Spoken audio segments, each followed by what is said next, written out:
പ്രിയ കർഷക സുഹൃത്തുക്കളെ, ഏതാനും മാസമായി വീഡിയോകളൊന്നും അപ്ലോഡ് ചെയ്യാറില്ലായിരുന്നു. വേനലല്ലേ, തെങ്ങിന് വട്ടക്കിളയിലും വളമിടലുമൊക്കെ മാത്രമായിരുന്നു ഇതിൻ്റെ ഇടയ്ക്ക് നടത്തിയിരുന്നത്. ഇപ്പോൾ കുംഭമാസം കഴിഞ്ഞു. ഇവിടെ മഞ്ഞൾ നട്ടിരുന്ന സ്ഥലമാണ്. മഞ്ഞൾ കിളയ്ക്കുന്ന വീഡിയോ പിടിക്കാൻ കഴിഞ്ഞില്ല. നല്ല വിളവ് ലഭിച്ചു. 20 ചാക്കോളം മഞ്ഞൾ കിട്ടി. ഇത്തവണ കുറച്ച് ഇഞ്ചിയും ചുറ്റാകെ മഞ്ഞളും ഇടുന്നതിനെക്കുറിച്ചുള്ളൊരു വീഡിയോയാണ് അപ്ലോഡ് ചെയ്യുന്നത്. ഈ മാസവും അടുത്ത മാസവും നമ്മുടെ കേരളത്തെ സംബന്ധിച്ചിടത്തോളം ഇഞ്ചി, മഞ്ഞൾ, ചേന, ചേമ്പ്, കാച്ചിലൊക്കെ കൃഷി ചെയ്യേണ്ട സമയമാണ്. മേടത്തിലാണ് സാധാരണ ചെയ്യുന്നത്. ഇന്ന് മീനമാസം 1-ാം തീയതിയാണ്. ഇന്ന് തിരഞ്ഞെടുക്കാൻ കാരണം കഴിഞ്ഞ മാസം 2-3 മഴ കിട്ടി. അപ്പോൾ ഇനിയും മഴ പെയ്യുമെന്നുള്ള വിശ്വാസത്തിൽ ഇന്ന് നമ്മൾ ഇഞ്ചിയും മഞ്ഞളും നടുകയാണ്. അതിൻ്റെ വീഡിയോ കാട്ടിത്തരാം. ആദ്യപടിയായിട്ട് നിരത്തി കിളച്ചിട്ടിരിക്കുന്ന ഈ തറയിൽ ഡൊളമൈറ്റ് വിതറുകയാണ്. എല്ലാ വർഷവും കുമ്മായമൊക്കെ ഇടുന്ന മണ്ണായതുകൊണ്ട് pH ഒക്കെ ക്രമമായിരിക്കുമെങ്കിലും ഒരല്പം ഡൊളമൈറ്റ് തറ വെളുക്കത്തക്കവണ്ണം കുറേശ്ശെ തൂറ്റുകയാണ്. ഒരു 5 കിലോ ഡൊളമൈറ്റാണ് എടുത്തിട്ടുള്ളത്. ആദ്യം അത് വിതറുകയാണ്. അതിനുശേഷം ഇനി വേപ്പിൻ പിണ്ണാക്ക്, എല്ലുപൊടി, ചാണകപ്പൊടിയൊക്കെ വിതറണം. ഡൊളമൈറ്റ് വിതറിക്കഴിഞ്ഞു. അടുത്തതായിട്ട് ചാണകപ്പൊടി വാരി വിതറുകയാണ്. നിരന്ന് കിടക്കുകയാണ്. നമ്മൾ അല്പം പണ പോലെ പിടിച്ചാണ് ഇഞ്ചിയും മഞ്ഞളും നടുന്നതെങ്കിലും വളമിടുമ്പോൾ മൊത്തത്തിൽ ഇടുകയാണ്. ചാണകപ്പൊടി വിതറിക്കൊണ്ടിരിക്കുകയാണ്. ഇതിന് പ്രത്യേകിച്ചൊരു കണക്കൊന്നുമില്ല. എല്ലായിടവും വീഴത്തക്കവണ്ണമുള്ള അളവിൽ ചെയ്യണം. കുറച്ച് 5 മൂടൊക്കെ നടുന്ന വീട്ടാവശ്യത്തിന് നടുന്നവരെ സംബന്ധിച്ചിടത്തോളം ചെറു കുഴികൾ കുത്തി കുഴിയിൽ 1 കൈ ചാണകപ്പൊടി, 1/2 കൈ വേപ്പിൻ പിണ്ണാക്ക്, 1/2 കൈ എല്ലുപൊടി, ഒരു 50 ഗ്രാം ഡൊളമൈറ്റ് എന്നിവ ഇട്ട് നടാം. അല്ലെങ്കിൽ ഗ്രോ ബാഗിൽ നടാം. ഗ്രോ ബാഗിൽ നടുമ്പോൾ അടിയിൽ ഗ്രോ ബാഗിൻ്റെ പകുതി വരെ കരിയില പൊടിയോ കരിയിലയോ നിറയ്ക്കണം. ന്യൂസ് പേപ്പർ, പഴയ ന്യൂസ് പേപ്പർ ആയാലും മതി. അതിനുശേഷം പോട്ടിംഗ് മിശ്രിതം, മണ്ണ്, ചകിരിച്ചോറ്, വേപ്പിൻ പിണ്ണാക്ക്, എല്ലുപൊടി, ചാണകപ്പൊടി ഇവയുടെ മിശ്രിതം തയ്യാറാക്കി നിറച്ച് 10, 15, 20 ഗ്രോ ബാഗിൽ നട്ടു കഴിഞ്ഞാൽ നമ്മുടെ ആവശ്യത്തിനുള്ള ഇഞ്ചി നമുക്ക് വീട്ടിൽ തന്നെ ഉൽപ്പാദിപ്പിക്കാം. ഇനി എല്ലുപൊടിയാണ് വിരിക്കാൻ പോകുന്നത്. ചാണകപ്പൊടി വിരിച്ചു. അടുത്തത് എല്ലുപൊടിയാണ് വിരിക്കുന്നത്.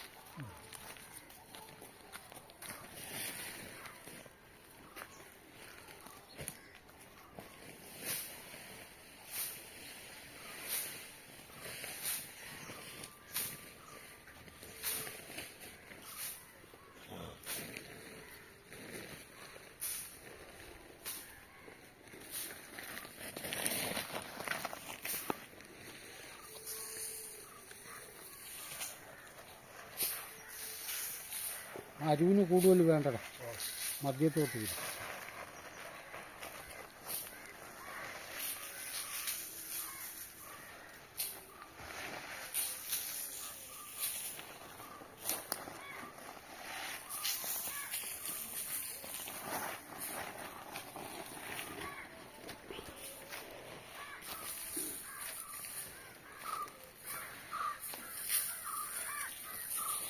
ഇത്രയും സ്ഥലത്തേക്ക് നമ്മളെടുത്തത് 100 കിലോ ചാണകപ്പൊടി, 10 കിലോ എല്ലുപൊടി, 10 കിലോ വേപ്പിൻ പിണ്ണാക്ക്. ആദ്യം വിരിച്ചത് ഡൊളമൈറ്റാണ്, അത് 5 കിലോ.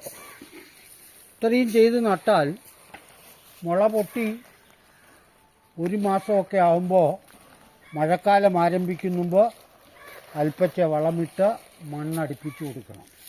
മഴക്കാലമായി കഴിയുമ്പോൾ തോല് ഇട്ട് പച്ച ചാണകം കൂടി ഇട്ട് മണ്ണടിപ്പിച്ചാൽ പിന്നെ വിളവെടുപ്പിന് വന്നാൽ മതി.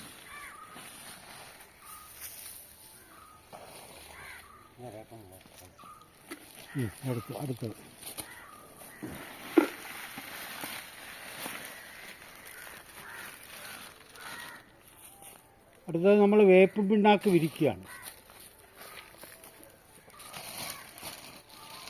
അതോടുകൂടി എല്ലാ വളവുമായി. ഇനി അല്പം മാല് പിടിച്ച് നടുന്ന ജോലിയാണ്.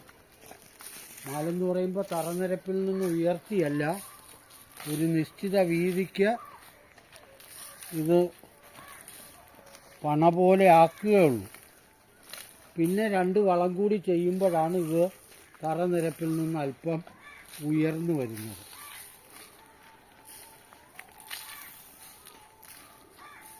നല്ല വെയിലുള്ള സ്ഥലമാണ്.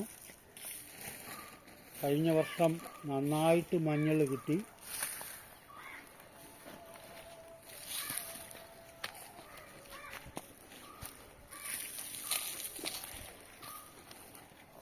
അപ്പോൾ നിങ്ങൾക്ക് വീഡിയോയിൽ കാണാം, തറയിൽ നിരന്ന് വളങ്ങളായി കഴിഞ്ഞു. ഇത്രയൊക്കെ വളം മതി.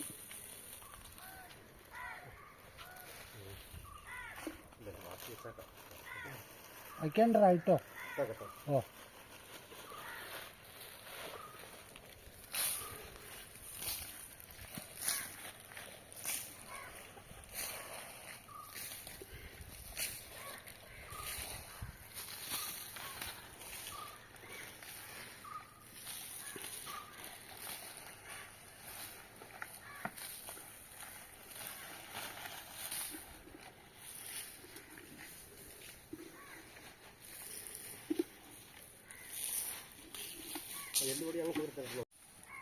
മതി.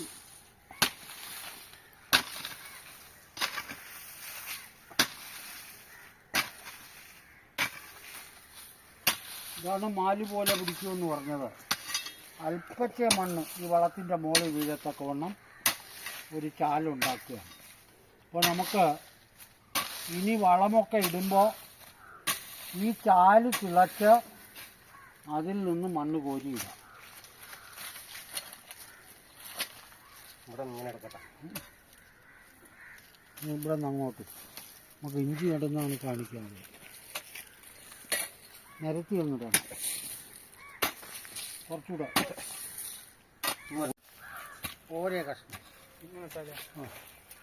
പാടെ ഇട്ടാണ് മഞ്ഞൾ വിറ്റുന്ന പറക്കി കളയാനേരം അല്ലെ അത് കിളിച്ച് കയറും. എന്തായാലും കാണുന്നില്ല ചാട്ടണ്ടല്ല. ആ നല്ല കഷ്ണം കണ്ട് ഇട്.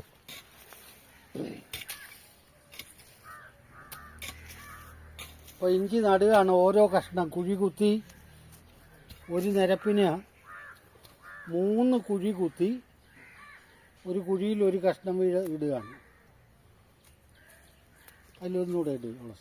ഇതിൽ ആ ഉണക്ക വരുന്ന മാറ്റിക്കളയാണ്.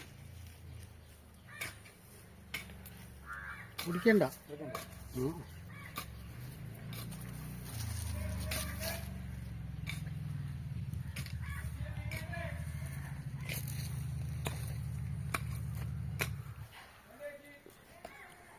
കിളിപ്പുള്ള കണ്ട്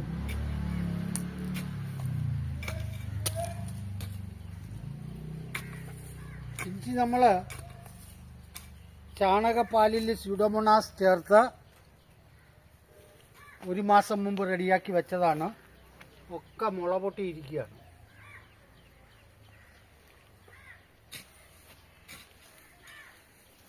നട്ട് നനച്ചു കൊടുത്താൽ ഉടൻ തന്നെ അത് കിളിർത്ത് കയറി വരും.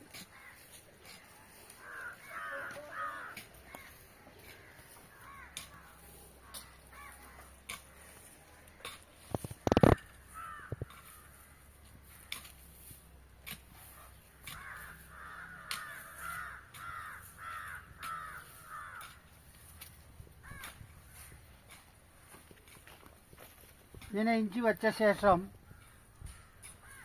അല്പം മണ്ണ് നീക്കി മുകളിൽ ഇടണം. ഇഞ്ചി മറഞ്ഞാൽ മതി.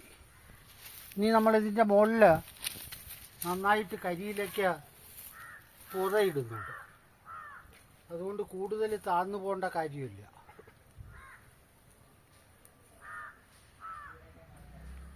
ഉണക്ക ഇരിക്കുന്നതിലൊക്കെ ഓരോന്നുകൂടെ ഇട്ടോണ്ട് ശേഷം അതിൻ്റെ മുകളിൽ പുതയിടുകയാണ്. വലിയ ഗുണമുള്ളൊരു കാര്യമാണിത്. ഈർപ്പം നിൽക്കും. ഇത് മുളച്ച് വരുമ്പോഴേക്ക് ഇത് പൊടിഞ്ഞ് ചേരുകയും ചെയ്യും. നമുക്ക് സുലഭമായി കിട്ടുന്നൊരു സാധനമാണ് കരിയില. കരിയില തീയിടാതെ ചാക്കിൽ വാരി കെട്ടിവെച്ചിരുന്നാൽ നല്ല കരിയില പൊടിയാവും. എല്ലാ കൃഷിക്കും നമുക്ക് ഉപയോഗിക്കാം.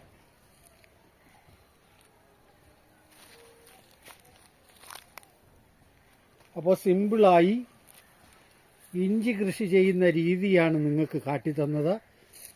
ഇനി ഈ കരിയിലയുടെ മുകളിൽ നമ്മൾ ഓല വെട്ടിയിടും. എന്തിനെന്ന് വെച്ചാൽ ഇത് പറന്ന് പോകാതിരിക്കാനാണ്. വെള്ളമൊക്കെ ഒഴിക്കുമ്പോൾ പറന്ന് പോകാതിരിക്കാൻ വേണ്ടി ഓരോ ഓല വെട്ടി ഇതിൻ്റെ മുകളിൽ അങ്ങ് ഇടുമ്പോൾ നമ്മുടെ ഇഞ്ചി നടിയിൽ പ്രക്രിയ പൂർണ്ണമാവുകയാണ്. കഴിഞ്ഞ വർഷമല്ല, ഇപ്പോൾ ഇഞ്ചിയുടെ കമ്പോള വില കിലോയ്ക്ക് 200 രൂപയാണ്. ഒന്നുമില്ലെങ്കിലും നമുക്ക് നല്ല ഇഞ്ചി ഉപയോഗിക്കുകയെങ്കിലും ചെയ്യാം. തമിഴ്നാട്ടിൽ നിന്ന് വരുന്ന ഒരു ഗുണവും മണവുമില്ലാത്ത ഇഞ്ചി ഉപയോഗിക്കാതെ നമ്മുടെ വീട്ടിൽ 10 മൂട് നട്ട് എല്ലാവരും ഇത് കണ്ട് ഇഞ്ചി കൃഷി ചെയ്യണമെന്ന് അഭ്യർത്ഥിക്കുകയാണ്. നമ്മുടെ നാട്ടിലുള്ള ആളുകളെ സംബന്ധിച്ച് ഇടവമാസം മഴ കലശലായി പെയ്യുമ്പോഴാണ് വിത്ത് അന്വേഷിച്ച് വരുന്നത്. യഥാർത്ഥത്തിൽ മീനമ്മയുടെ മാസത്തിലാണ് ഇത് നടേണ്ടത്. കുംഭമാസം മുതൽ നടാം. മേടം പകുതി വരെ നടാം. അത് കഴിഞ്ഞ് മഴക്കാലത്ത് കൊണ്ട് നട്ടാൽ ഇതിൽ നിന്ന് കാര്യമായി ഒന്നും കിട്ടില്ല. അപ്പോൾ ഈ വീഡിയോ നിങ്ങൾക്ക് ഉപകാരപ്പെടുമെന്നുള്ള വിശ്വാസത്തിൽ നിർത്തുകയാണ്. ഏവർക്കും കർഷകൻ ബൈ അജിൽ അഗ്രോമാർട്ടിൻ്റെ നന്ദി, നമസ്കാരം.